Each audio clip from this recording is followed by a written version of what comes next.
¿qué tal? Mi nombre es José Mario Azalde. Bienvenidos a la Coordinadora Republicana. El día de hoy tengo la grata compañía virtual de una poeta, también profesora, eh, es una persona vinculada, muy vinculada al mundo artístico, cultural en la Argentina. Ella también de nacionalidad argentina. De hecho, pertenece a un lugar geográfico, de la geografía de Buenos Aires, del Gran Buenos Aires, muy hermoso, que es Bahía Blanca. Estoy con Lourdes López. Lourdes, para mí es un placer el día de hoy poder conversar contigo. Y me olvidé lo más importante, Lourdes es fundamentalmente poetisa, que es lo más importante. Gracias, José, por la invitación y bueno, muchas gracias a toda la gente que está escuchando y gracias por el interés de escucharme y por lo que hago.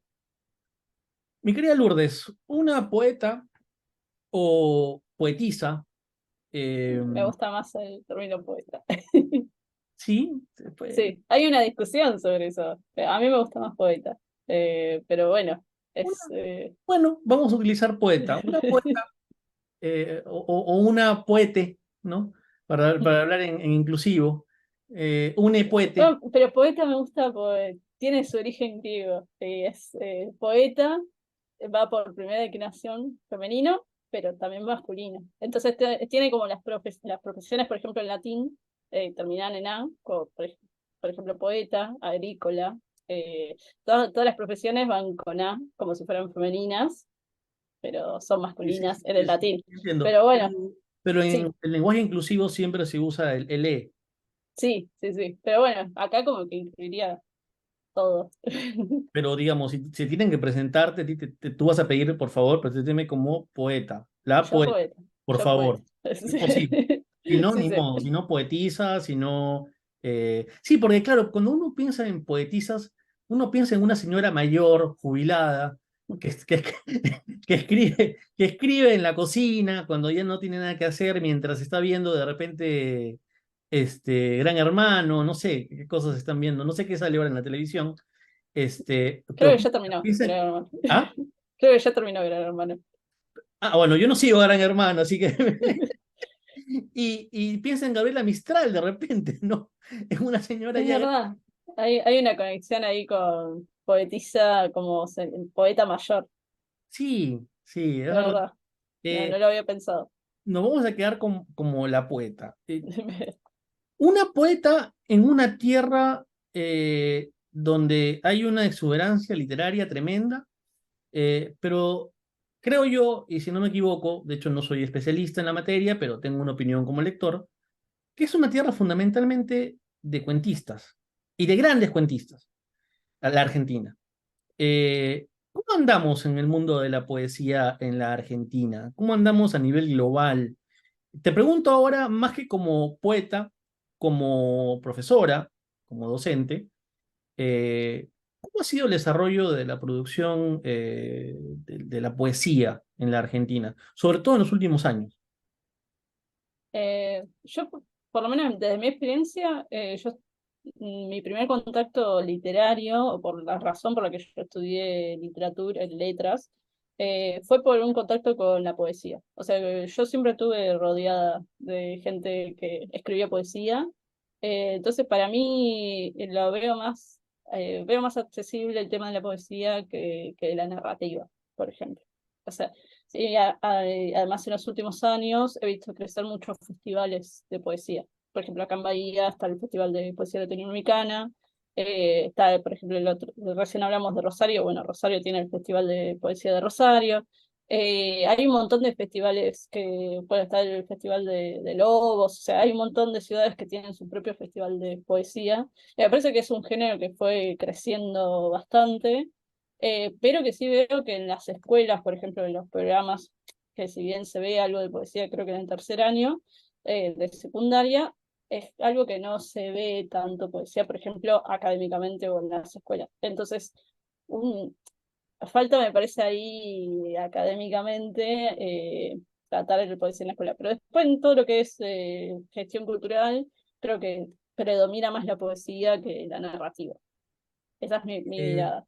sí, en la educación, digamos, básica, regular. Eh, Al menos, bueno, yo soy una persona que va a cumplir 40 años, estoy medio viejo, pero recuerdo que el primer contacto que uno tuvo con la poesía en el colegio es, o cuando habían estos concursos de ensayo, de declamación, ¿no? Y que de hecho ya era como, uno entraba con un poco de temor porque, o sea, el valor no estaba en el poema, sino estaba en la declamación, ¿no? Claro, la forma de expresarlo, Exactamente, ¿no? la perfo. Era como la performance, ¿no? La actuación propiamente. Eh, y eh, me parece que no era el mejor primer contacto con la poesía. Claro. Y el segundo, seguramente, fue, si más no recuerdo, El Siglo de Oro. Entonces, empezar a leer poesía a través de Góngora, a través de Quevedo me gusta, lo confieso, creo que tiene cosas geniales, pero, no Pero sé, no es lo más accesible, no a través es, del Siglo de Oro no es la sí. mejor entrada, creo yo, ¿no? Mm, Claro, luego descubres que también está, no sé, por lanzar algunos nombres, ¿no? Famosos, ¿no? Hay un sí. Bukowski, hay un Nicanor Parra, eh, no sé, está la generación Beat, está Greensberg, hay otra poesía, ¿no? Y también uno, luego de leer esa poesía, regresa al Siglo de Oro y dice, esto también es interesante e Sí, importante, ¿no? Me parece que tal vez es la forma en cómo se presenta a la poesía, eh, y que tiene que ver, creo yo, con, no quiero entrar a hacer una teoría de la poesía, pero no, me una molesta. visión particular del mundo. Creo que el poeta tiene una visión particular, una forma de ver distinta el mundo, y eso lo traduce en palabras, ¿no? No sé si compartes esa opinión. Sí, verlo distinto y nombrarlo distinto, ¿no? Porque tiene que ver ahí el lenguaje. El lenguaje del poeta siempre es otra forma de decir lo mismo en lo cotidiano, ¿no? Ah, yo capaz soy muy formalista. Discúlpeme, soy un Está experto, bien. soy muy formalista. Pero sí pensar que, bueno, la poesía tiene que ver con ese, pensar ese lenguaje, cómo lo digo, por qué lo digo, jugar con la forma por eso digo, soy formalista, ¿no? Porque Sí, tiene que sí, ver sí, más sí. eh, con una mirada que capaz todos compartimos, pero que el poeta la transmite distinto. Entonces hace que cuando uno lo dice distinto, uno se enfoque en ese aspecto del objeto de la realidad. Ujú. ¿Y cuál fue tu primer gran amor en la poesía?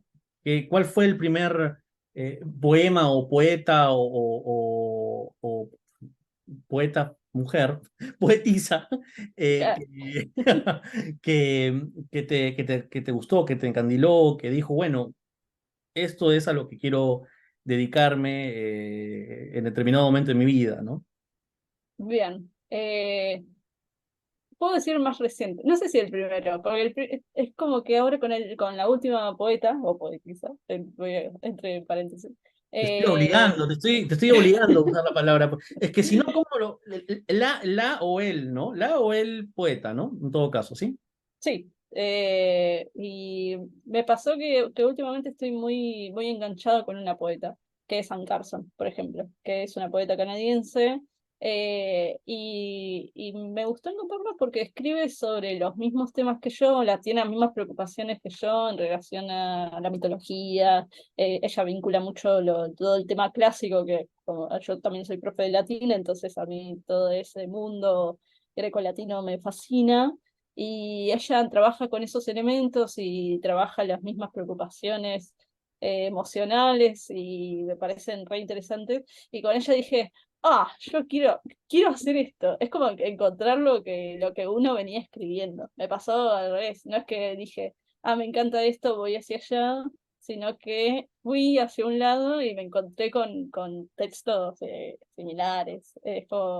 Me pasó el camino inverso, por así decirlo.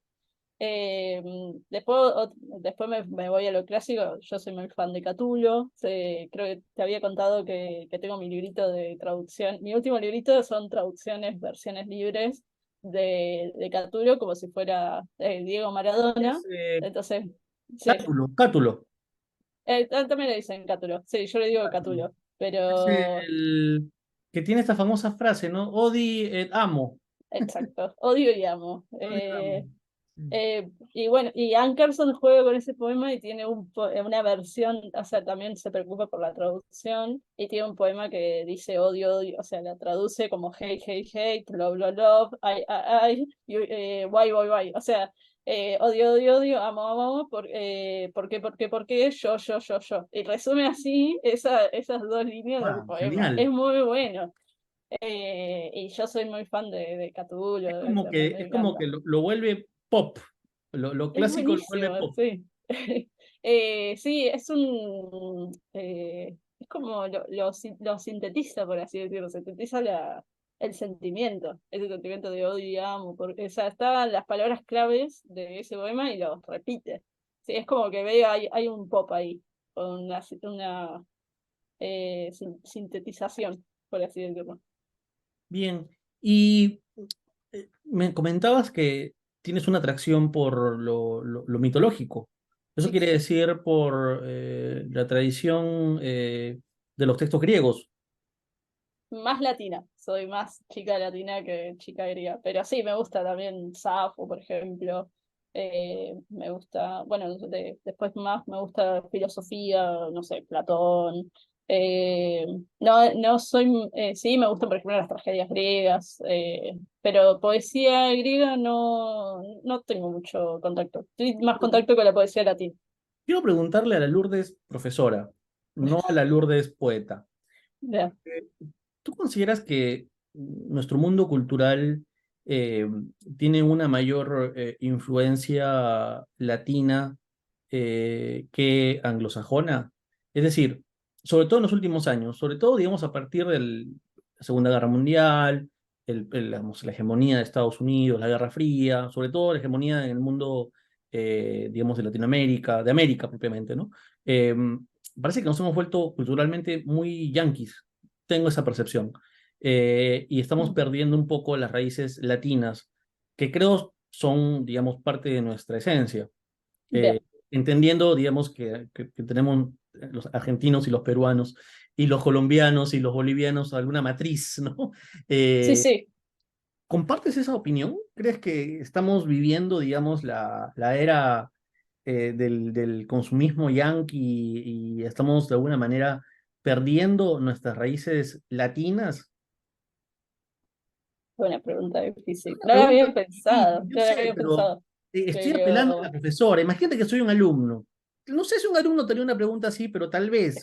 Algún alumno ok. iluminado, ¿no? Un alumno que seguramente más adelante va a ser un alumno, no sé, ¿qué edad enseñas en la universidad? No, yo enseño en ¿17? la universidad. Enseño a los niños Bueno, un alumno de adolescentes. 8 años, entonces, que te haga esa pregunta, ¿no? Soy un poquito más grande, soy Va a entre ser, 12 y 18 años. va a ser el próximo Rimbaud, seguramente. No, igual a mí me encanta o sea, yo siempre doy poesía porque soy poeta. Y siempre les pregunto, bueno, ¿por qué usa cierto recurso poético? O sea, primero empiezo dando recursos poéticos, les pido que los busquen en canciones y eso, y después les pido, bueno, les pregunto por qué, ¿no? ¿Por qué usaría ese recurso poético? ¿Por qué? Sí, te cuento que Son elecciones haciendo un importantes, ¿eh? paréntesis, te cuento que con mi hija a veces escribimos poemas, ¿no? Verso Ah, libre, qué evidentemente, ¿no? Y nos matamos de risa, ¿no? Pero eso no creo que califique como poesía, pero nos atrevemos a lanzarnos con el verso libre. Volvamos a la pregunta. Entonces, ok, Perdón, perdón. respóndeme como poeta o respóndeme como profesora, como quieras. Pero dado que hay una influencia evidente en tu producción y en tu formación del latín y de lo latino. Ahora analizando, digamos, el espectro, eh, ¿qué tanto de latino todavía se conserva? ¿Qué tanto de lo latino se conserva en nuestra cultura? Eh, o más bien, Es una pregunta igual que hay que hacerse, porque, por ejemplo, se está perdiendo, por ejemplo, la enseñanza del latín y del griego, es un tema, porque se está perdiendo horas. Por ejemplo, yo en 2015, me parece, con el gobierno anterior, pasó eso, que se quitaron horas de enseñanza del latín y del griego en los profesorados de educación de educación secundaria. O sea, por ejemplo, los institutos de formación de educación Sí. secundaria. Eh, Fue la gran discusión del feto ingeniero, ¿no? no me acuerdo. No me acuerdo. Una discusión de que todos querían que sus hijos fueran ingenieros, creo, ¿no? Y desde el feto ya le ponían, creo, el casco de ingeniero, ¿no? No, no. Que más o menos por ahí iba la idea, ¿no? De que había Claro, que hacer más productiva a la población, ¿no? Y claro. quitarles esas cosas, Hay, esos... hay, hay algo ahí de que, como, ¿para qué sirve? ¿No? Es la pregunta. O sea, cuando se quitan las horas de latín y se quitan las horas de griego, bueno, ¿para qué sirve? ¿No? ¿Para qué me sirve aprenderlo? Hay algo ahí que, eso sí está relacionado a los yanquis, que todo tenga una utilidad, que todo tenga que el- servir y descartarse. O sea, porque si tiene una utilidad, tiene un descarte así también, es. ¿no? El ocio, por ejemplo. Eh, hay de el ocio es importante, pero eh, No quieres hacer una oda al ocio, porque van a decir que eres poeta y ociosa. No. Catulo dice, el ocio es malo para vos. De- Ah, mirá. dice eso, el ocio es peligroso, porque te hace pensar de más. Dice eso Catulo, que se lo pone a la voz del Safo. Pero es que Pero, él no se imaginaba que era un ocio con un asado, tomando fernet. claro. No, no sé, no tenía esa imagen todavía. No, igual yo estoy a favor del ocio, obviamente, que me encanta el ocio. Es que Pero el ocio en el sentido, Pero digamos, ya no, es como el otro día veía una entrevista de Andy Chango y él decía como no, ya nuestra sociedad no está preparada para el ocio. Ya culturalmente estamos con la idea de producción, producción, producción. O sea, es como si estás en ocio, si no haces nada, te sentís culpable. Entonces, como que ya ni siquiera puedo tener un ocio tranquila, ¿no? Entonces, y volviendo a la pregunta, creo que ahí hay algo de que pensar bueno, no sirve, no, y no me da placer porque a mí me da placer el latín porque me encanta, pero estudiarlo no es fácil, no es fácil estudiar una lengua clásica, ¿no? Entonces, atreverse a esforzarse o, queda muy fea la palabra, atreverse a esforzarse, pero no, está bien. sentarse y leer, Es que eso, sí, por ejemplo, nos pasa mucho a los abogados. Justo te quería mm, comentar. Claro, hay muchos términos jurídicos que se utilizan en latín, pero tengo la percepción de que últimamente estamos utilizando más términos yanquis, ¿no? En los puede ser, contratos, el outsourcing, el joint venture. O sea, el inglés se ha vuelto como el idioma universal y claro, el latín ha quedado en un segundo lugar. Y eso yo le sumaría y tal vez, digamos, está también es una forma de medir el impacto de sí, esta suerte de deslatinización de América, el tema de la religión, desde que la misa dejó de ser en latín y se volvió, y ahora el rito se hace en lengua vernácula, también se pierde un poco, creo yo, el interés por el latín y, y por lo hermoso que es el latín. Yo comparto contigo, van a decir que somos unos reaccionarios y que somos unos, sí, van a decir eso, pero no importa, lo somos.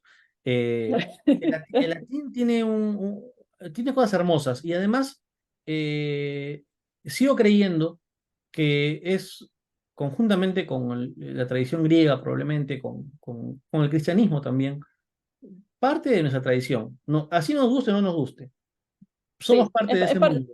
sí, sí, sí. Sí, no podemos pensarnos fuera de la cultura latina y griega. Para mí tenemos mucho, más que nada, de cultura romana. O sea, hay algo de cultura romana, por ejemplo, yo pensando en los argentinos, ¿no? El argentino es el primer romano.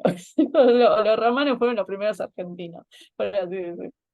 Tienen algo, yo leo a Catulo y digo, esto es argentino. Tiene el espíritu de Maradona en todas partes. Hay algo ahí que como que explica como esta cosa pasional, esta cosa... eh, eh, por ejemplo, los grafitis de Pompeya, esos grafitis eh, no sé, que son de insultos, que son de burlarse de otra persona. Vos vas a la calle y encontrás un montón de grafitis así, Y que hay también, frases de los dibujos de pitos, cosas así que ellos están en Pompeya grabados hace miles de años, y acá vos salís a la calle y tenemos eso. O sea, yo pienso en el término escritura, ¿no? El término de las calles de la gente, hay algo romano ahí. Y seguramente, digamos, como hubo en Roma un Marco Aurelio, que sería tal vez, digamos, el equivalente de Marco Aurelio, no sé, en la historia argentina, ¿quién podría ser? Perón, no sé, Ilia, tal vez, no, no sé. Eso lo dejamos para los analistas políticos e historiadores. Pero sí Sí, han habido muchos brutos, eso estamos seguros. sí, sí. Muy bien el comentario. Eh, Y sí, es complicado hablar ahora de política, pero hay que hacerlo. Y en ese sentido, ¿te gusta la historia política romana, sí, la me grandeza gusta. del Imperio Romano, el Sí, esplendor de Roma? yo cuando cumplo años siempre digo lo mismo, cumplo el mismo día que César Augusto. O sea, yo soy, yo soy espíritu de César Augusto, que él no era, yo además lo mezclo con cosas que a mí me gusta, por ejemplo, de astrología, pero bueno, ellos también tienen ese tema. Y por ejemplo, yo digo, yo soy libriana como César Augusto, y ellos tenían otro sistema de astrología, y él decía que era de Capricornio, por ejemplo, porque ellos concebían el tema de los astros a partir de la concepción y no del nacimiento. Entonces contaban 9 meses antes. Pero es muy, o sea, yo igual digo que soy libriana como él. Tú Eh, eres una poeta, así que puedes compararte con César Augusto. obvio. Yo soy un simple humano. Yo tal vez puedo ser el equivalente a la yegua de Calígula. Tal vez por ahí podría estar, a ese nivel. Pero me copa mucho la historia romana y cómo está contada esa historia romana. O sea, por ejemplo, Suetonio, Tito Livio, cómo cuentan el tema de, bueno, Tito Livio, todo el tema de las versiones y de los, no sé, las distintas leyendas, que no hay una historia. O sea, es como que no es la historia en términos de, bueno, hechos, papeles, pruebas. Es como, es una historia más a partir del chisme, por ejemplo, que es muy divertido de Nos pensar. has llevado a Roma. Yo supongo que eso te debe pasar con mucha frecuencia. ¿El qué? Nos has llevado a Roma y Ah, esto te debe pasar con mucha frecuencia. Supongo que siempre debes conducirnos a Roma. Todos los caminos llevan a Roma. Y, Exactamente. y volviendo al tema de la poesía, Roma tuvo su época de grandeza y también de decadencia.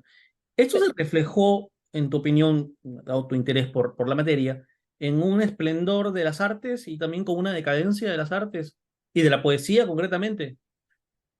No, no sé, pienso Lucano, por ejemplo. Lucano está haciendo una crítica justamente de esa sociedad que está cayendo a partir del imperio, bueno, el imperio de Nerón, y él escribe ese poema de la Farsalia que es tremendo. O sea, después, no, ahí es como, me parece que es al revés, cuando una sociedad está.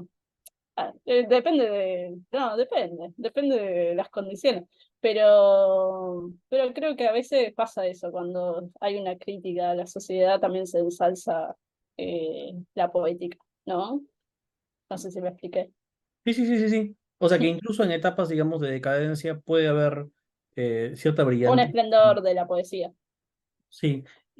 Pero ¿existe o no una decadencia en todo caso en Roma? Es evidente, creo, ¿no? Por tanto, hay sociedades que evolucionan y que luego entran en una etapa de generación y de decadencia y otras que no. ¿O sí?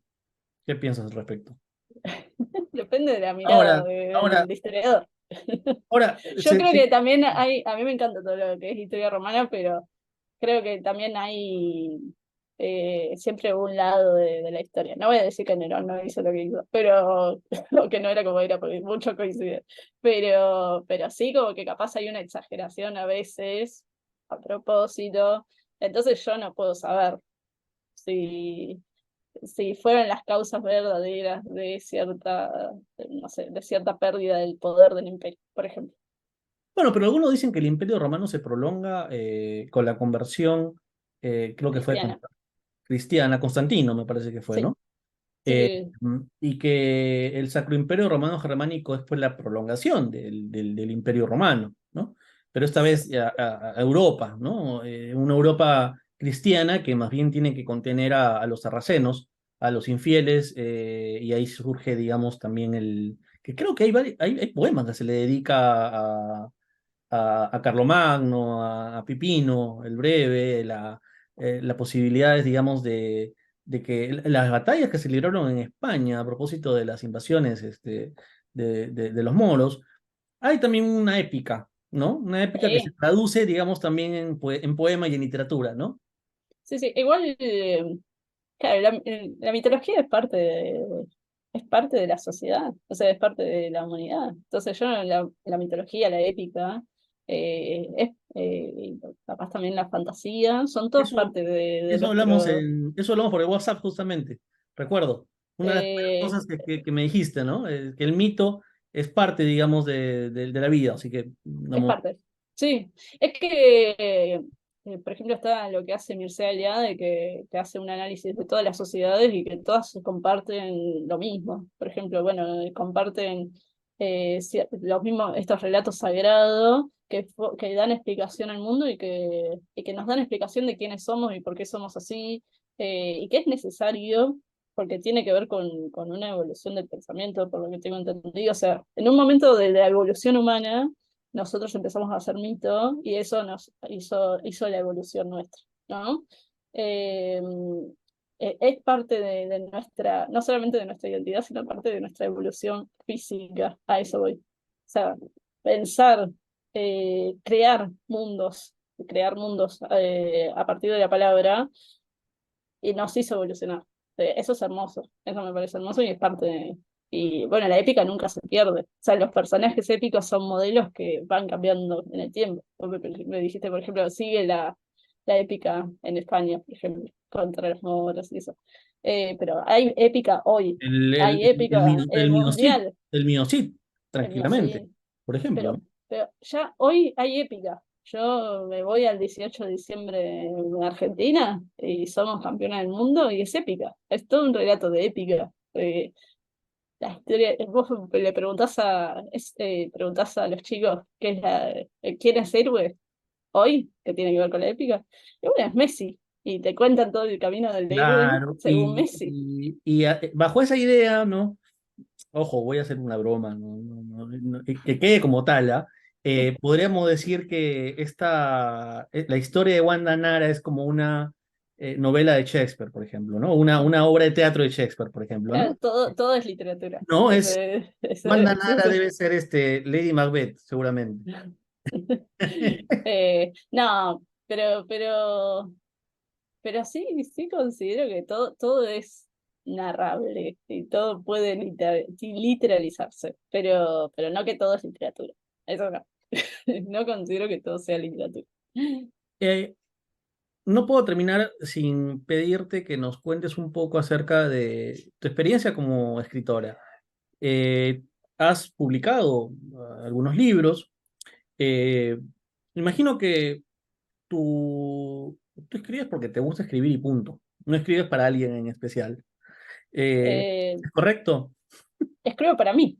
Sí. Escribo para alguien, escribo para mí. O como leí en algún momento, en una entrevista, no me acuerdo de quién fue, creo que fue una no sé si fue Carlos Fuentes, no me acuerdo. Que uno escribe también lo que quiere, cómo le gustaría que escriban, ¿no? Algo así, ¿no? O sea, Claro, ¿qué te gustaría leer, ¿no? ¿Cómo te gustaría leer? Una cosa así. Y eso también es cierto, ¿no? A veces uno escribe cosas de la forma en que te gustaría leerlas, ¿no? Eh, y desde los libros que has publicado, ¿hay alguno que te haya causado una particular felicidad o alegría? Entiendo que los libros son como hijos, ¿no? Tienes La Revolución de las Flores, hay sí. algo sagrado en este corazón profano, y Catu 10, que es Cátulo, ¿no? Estás haciendo ahí un Claro, es juego. el de Catulo. Sí, Ujú, sí. ujú. Sí, tengo uno digital también que se llama Restos de Fe, que salió el año pasado. Y el más nuevo es el que me dio más alegría, que es el de Hay algo sagrado, mi último poemario, que es Hay algo sagrado en tu corazón profano, Te que puedo sí, preguntar el porqué del título? Porque me parece muy hermoso. Hay algo sagrado, es extenso, pero es lindo. sí, Hay algo es un poco sagrado en este extenso. corazón Después profano. me quedé pensando una vez que fue imprenta, digo, es muy largo No es este título. lindo. Pero, pero bueno, Ann Carson hace eso también, entonces dije, me lo permite.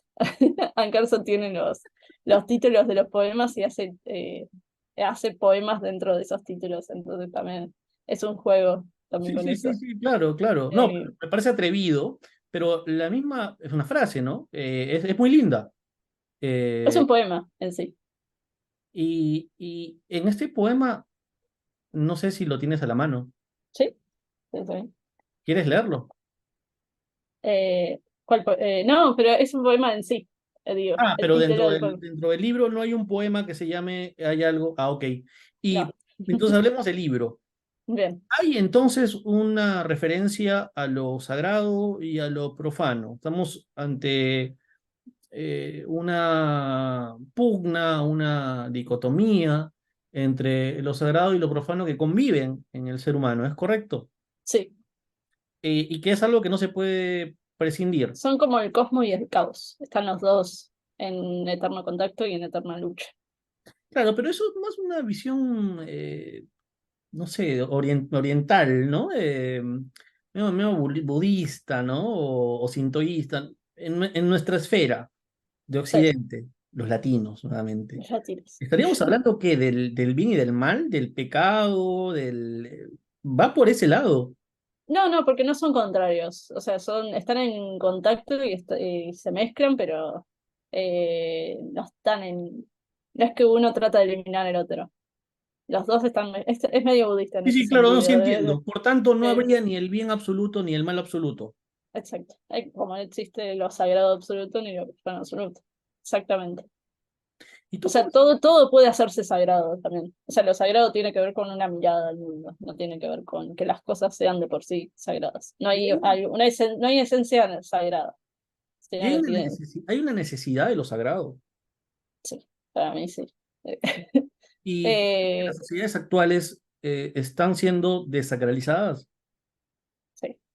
Hay una preocupación mía por ese lado, de pensar, bueno, ¿qué es lo sagrado? ¿Por qué es importante? Bueno, qué es lo que hablábamos del mito, ¿no? El mito es un relato sagrado. ¿Sí? Es un relato que trata de explicar quiénes somos y hacia dónde vamos, ¿no? ¿Te puedo hacer una Sí, pregunta tal vez personal que no sé si es apropiada en hacerla ok. en medio de comunicación? ¿Tú tienes alguna religión? ¿Profesas alguna religión? Eh, hice la comunión, pero no, es como que voy más allá de la religión.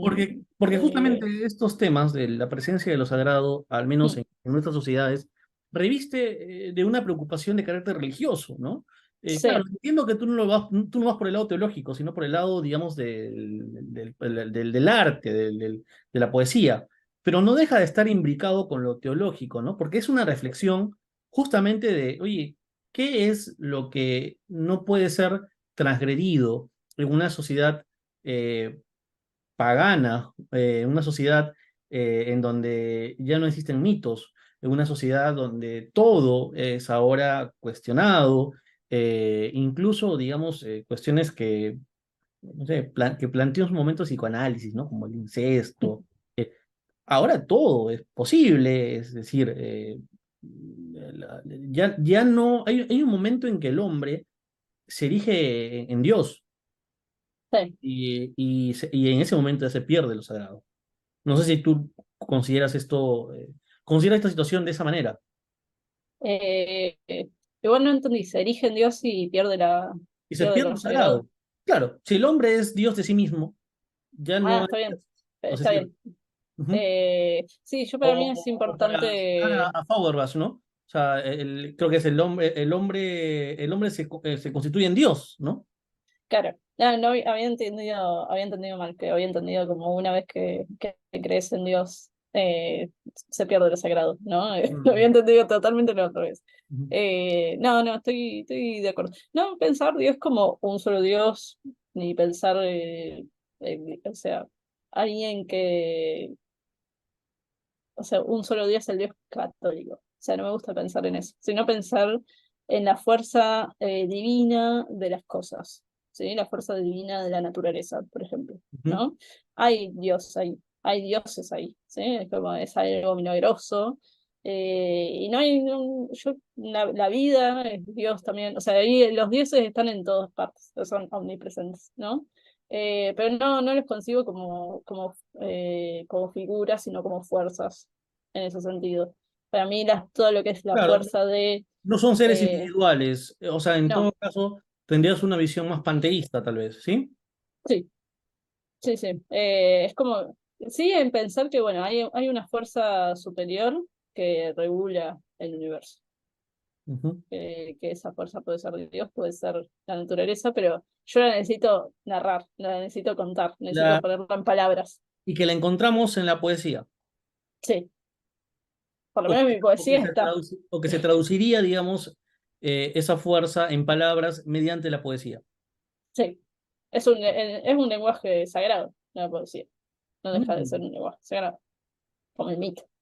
¿Y esto tú has llegado personalmente a esa conclusión o ha sido algo que has podido verificar, por ejemplo, leyendo los poemas en latín de los escritores latinos que tanto, digamos, te apasionan?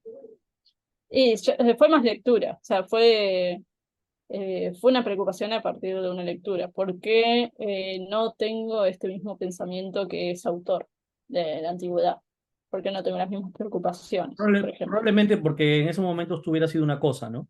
O sea, digamos, hubiera sido una cosa dentro del parte de familias, ¿no? Igual que los Claro, esclavos, una parte de la sí, propiedad de sí, la obvio. familia, ¿no? Eh, pero pensar cómo puede cambiar el individuo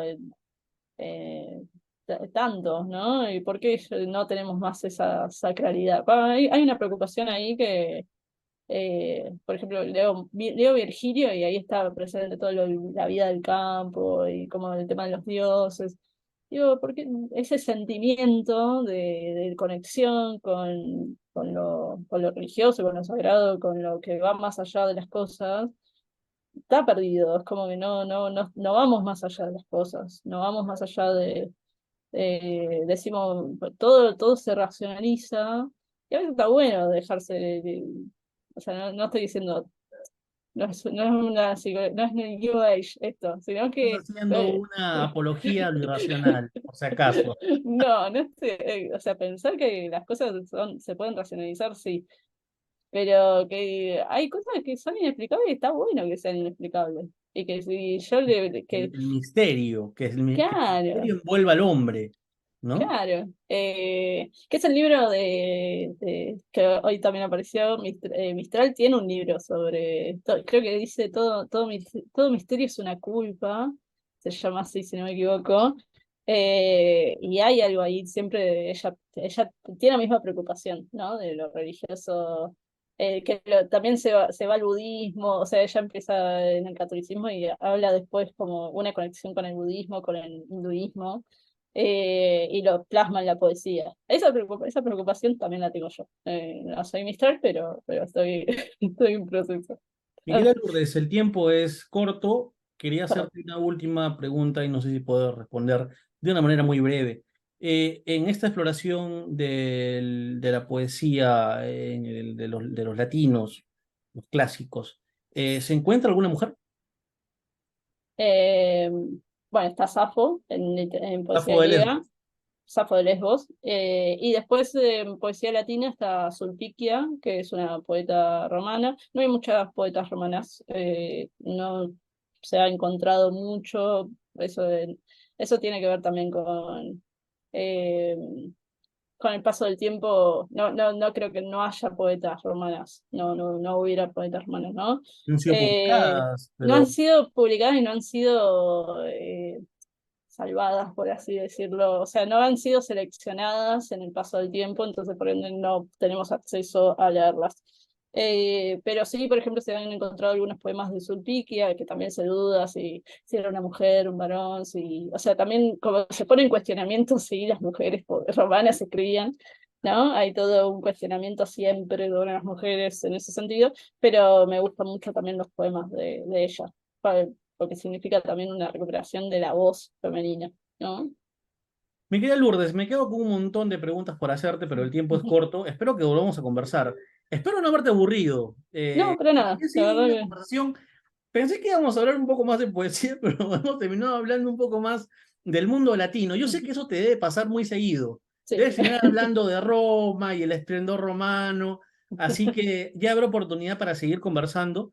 Felicito tu vocación por la poesía, por la literatura. Espero que continúes en esa senda y sobre todo que se siga promoviendo los jóvenes valores en Argentina, ¿no? Las personas que tienen esta sensibilidad por el arte, por el mundo de la cultura y concretamente por la poesía y también por la prosa, ¿no?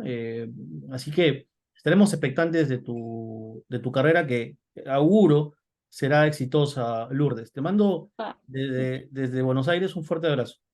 muchas gracias a toda la gente que está viendo esto y muchas gracias por la invitación. La verdad que fue un gusto la entrevista y la charla. Gracias.